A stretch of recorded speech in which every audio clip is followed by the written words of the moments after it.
চট্টগ্রামের আদালত চত্বরে হামলা ভাঙচুর মামলায় আত্মসমর্পণের পর জামিন পেয়েছে ৬৫ আইনজীবী। আজ সকালে চট্টগ্রামের অতিরিক্ত মেট্রোপলিটন ম্যাজিস্ট্রেট হাসান শাহরিয়ার আদালতে উপস্থিত হয়ে আত্মসমর্পণ করে তারা। এর আগে নিরাপত্তা নিশ্চিত করার জন্য আদালত প্রাঙ্গণ ঢাকা থাকে নিরাপত্তার চাদরে।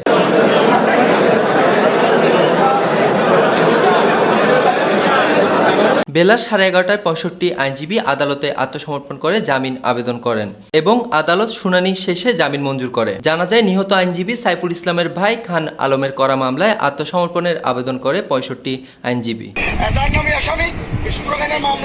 আমরা অতীতের ইতিহাসে আমরা দেখছি এটা একটা নজিরবিহীন আজকের একটা চাঞ্চল্যকর মামলা থাকা সব হওয়া সত্ত্বেও আজকে ইতিমধ্যে আমরা ৩৬ আইন পেশায় আমরা দেখছি এই ধরনের বিস্ফোরক মামলায় এজার নামে আসামিরা ম্যাজিস্ট্রেট থেকে জামিন হয় না, হাইকোর্ট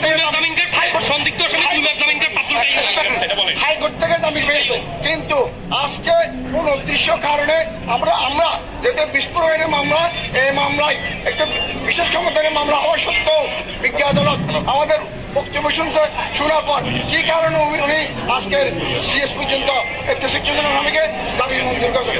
আমরা এই শহীদের রক্তে শহীদ আলিম ভাইয়ের হত্যাকারীদের জামিন দেওয়াটা আমাদের হৃদয়ে রক্তকরণ হচ্ছে। আমরা এই ধরনের আদেশে আমরা বিক্ষুব্ধ।